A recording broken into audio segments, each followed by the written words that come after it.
Bom, e aí, meus bacanas, tudo bem? Eu sou o Alex de Siqueira, estudante do terceiro ano da Faculdade Deoniana, do curso de Filosofia e seminarista também da Diocese de São José dos Campos. Bom, como proposta de uma das notas avaliativas, eis aqui então a minha contribuição, né, com um autor contemporâneo e tirando, né, um autor do livro Deus na Filosofia do século XX, de Giorgio Penzo e Rosino Ghibellini. E o autor que me cabe falar hoje seria Ferdinand Ebner, né? Então, dentro desse livro, vou expor agora um artigo, né, da Paola Ricci Sindoni, né? E um artigo falando então sobre Ferdinand Ebner e artigo esse intitulado Da Palavra à Vida, da Vida à Palavra. Bom, então o texto ele é dividido em algumas partes e vou ressaltar algumas coisas para não ficar um negócio tão maçante e chato de ouvir e evidenciando os pontos principais do pensamento do Ferdinand, mas também o que a Paola contribui com o seu estudo sobre esse autor. Então, o Ferdinand Ebner, ele nasce em 1882 e falece em 1931, uma vida não tão longa, né?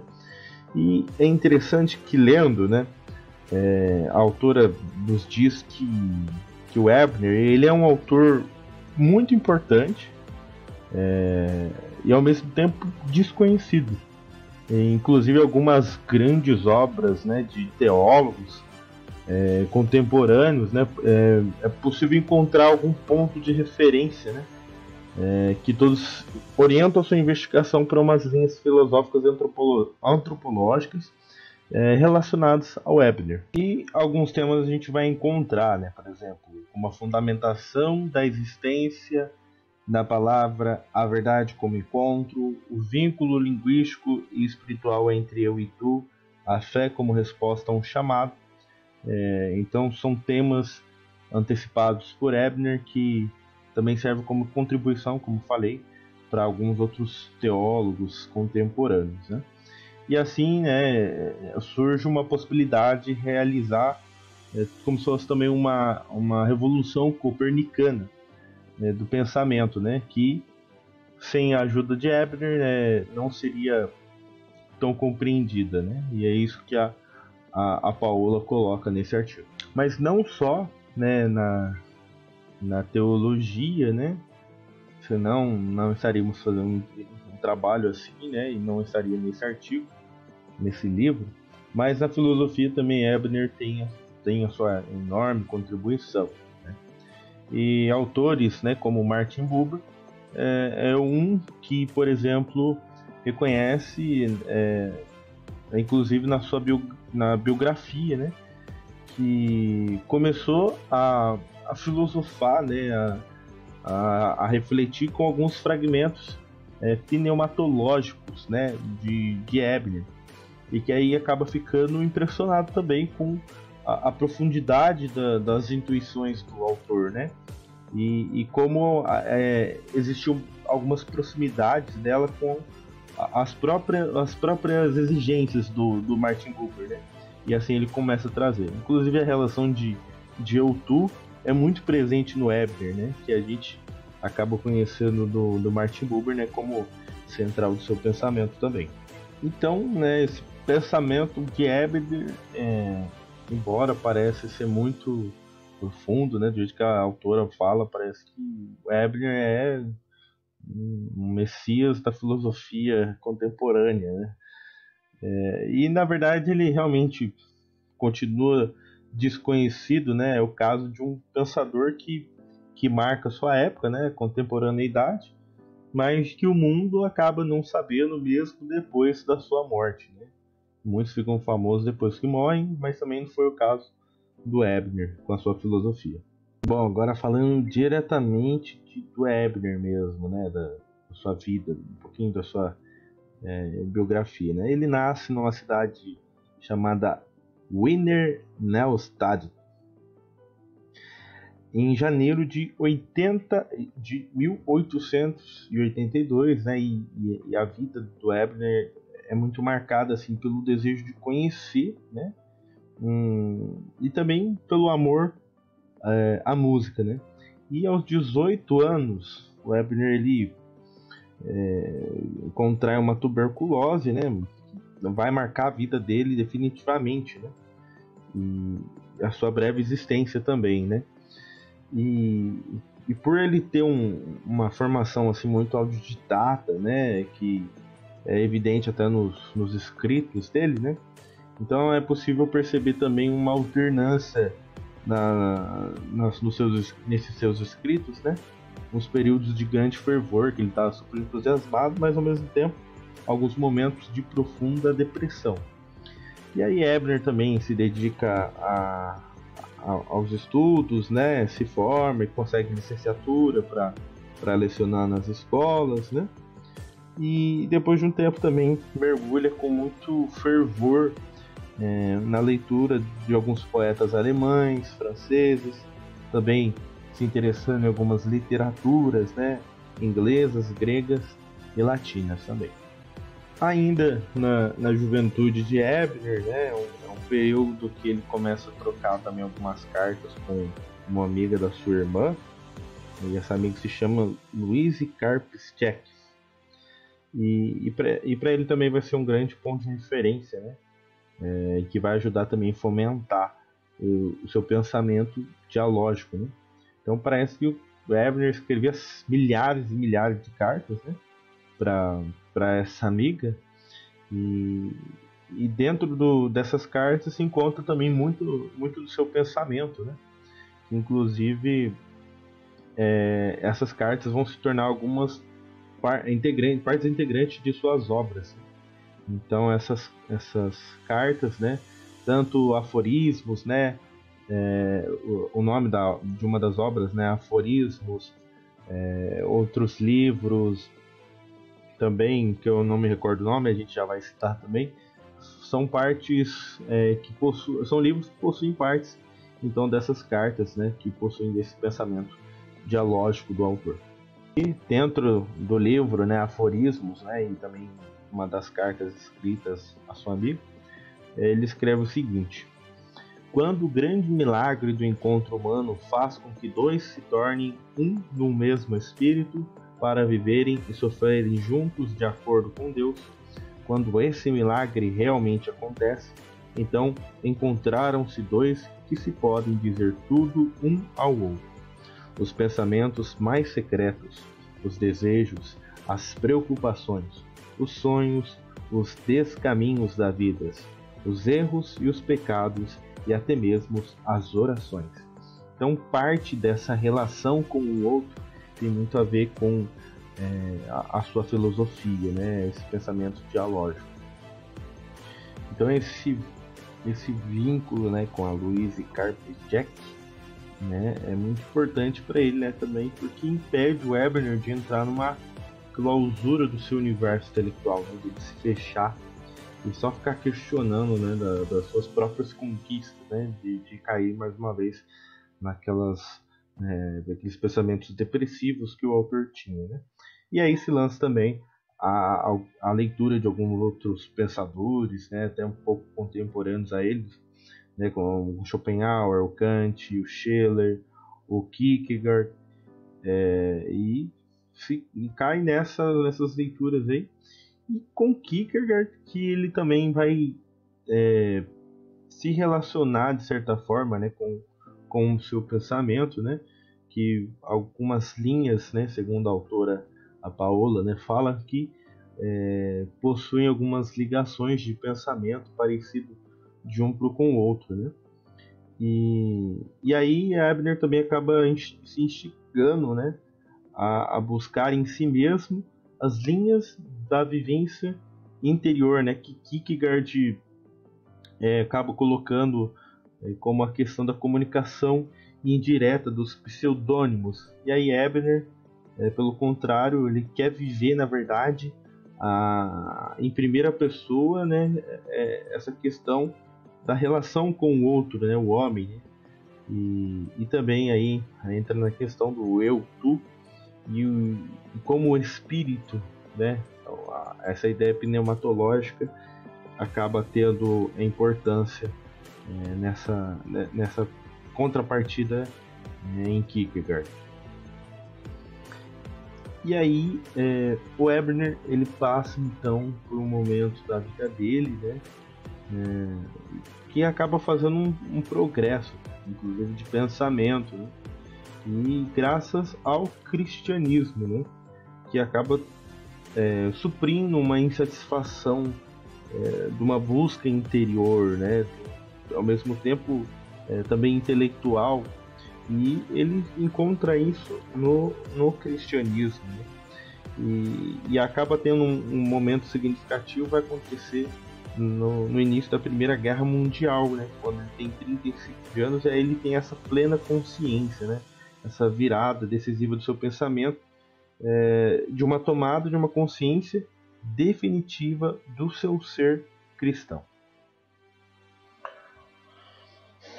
Bom, então nessa virada que o Eberner tem, né, então ele fica convicto que vai encontrar diante dele não uma ideologia, nem um sistema teológico, né, mas uma experiência de vida que sustenta a sua crescente necessidade de realismo, né, e ao mesmo tempo justifica a sua ânsia especulativa de um viver espiritual. Então o Eberner vai explicar no seu diário, né, que então há uma exigência de corrigir o seu ponto de vista sobre um vitalismo progressivo, né, da vida do espírito. E nesse sentido ele diz o seguinte, né, no seu diário: ontem, sentado no Café House, ocorreu-me um pensamento sobre a relação do espírito com o estilhaçamento da vida, um pensamento que, em suas consequências, poderia ser de grande eficácia para mim, para o meu pensamento.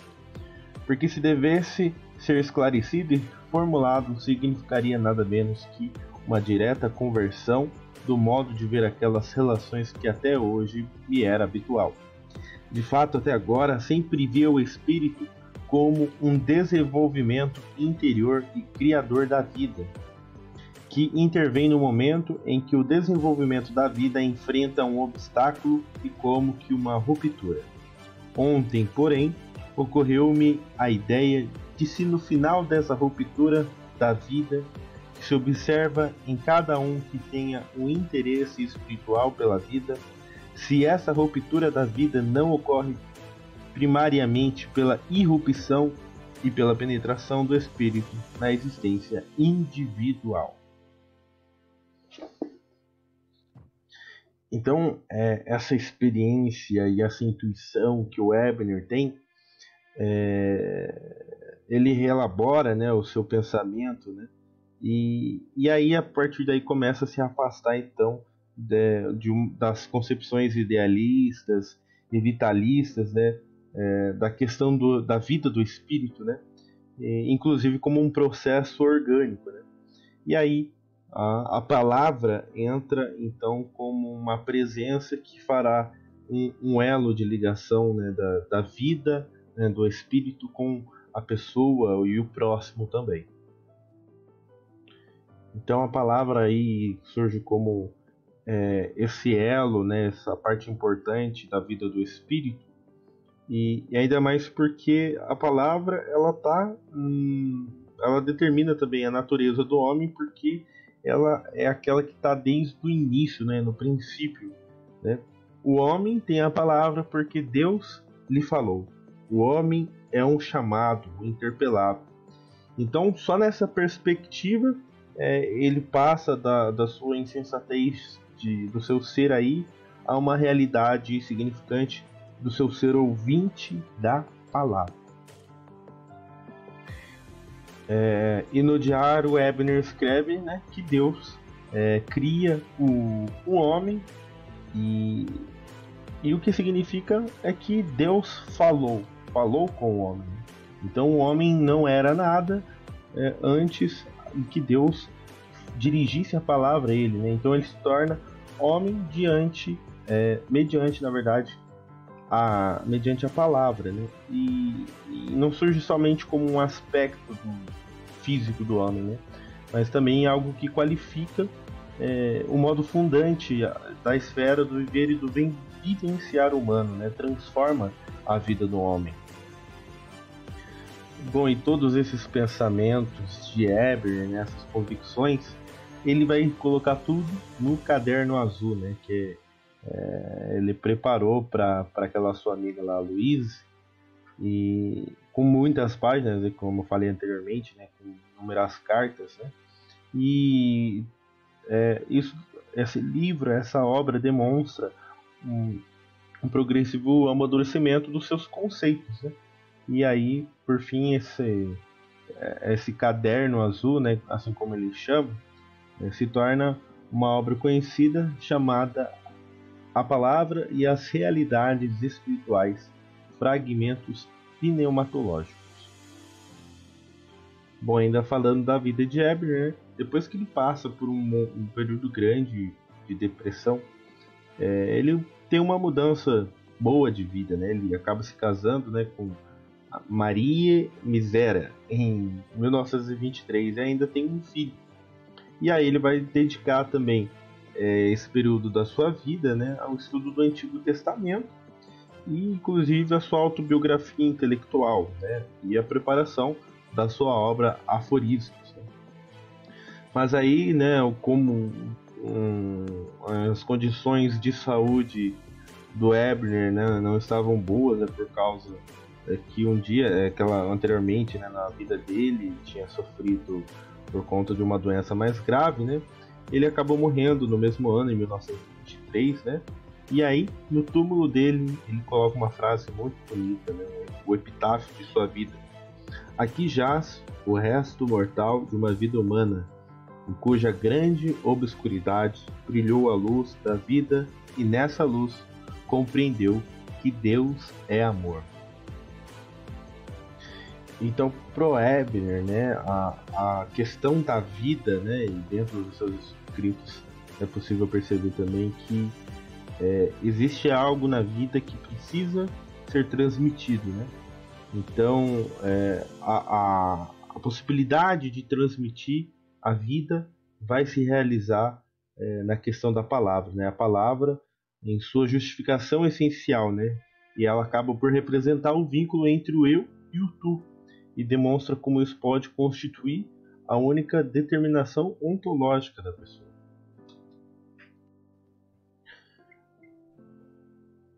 E dentro do seu pensamento algumas temáticas surgem, né, como a fragmentação da vida, o ir em direção à existência, o travar a relação justa, são alguns desses seus pensamentos.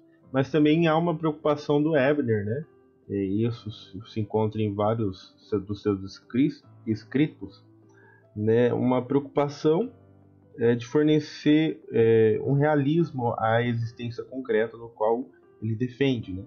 E apresentando, né, se preocupando com isso, como falei anteriormente também, ele se afasta da questão do idealismo, né, essas tentações que o idealismo traz, né, que na verdade coloca o homem como um prisioneiro de um sonho, né, que é incapaz de suportar o peso das suas decisões, né, e o risco das suas escolhas éticas, né? Então, o Ebner quer romper com esse pensamento idealista.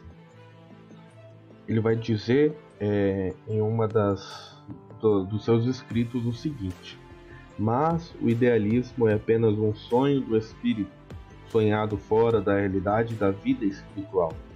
Quem, porém, quer viver a verdadeira vida do espírito e no espírito, que não é realmente um sonho do espírito humano, deve ter renunciado também a esse último resíduo de segurança ética pessoal, bem como a todo auto-engano humano, no qual, porém, o idealismo necessariamente resulta.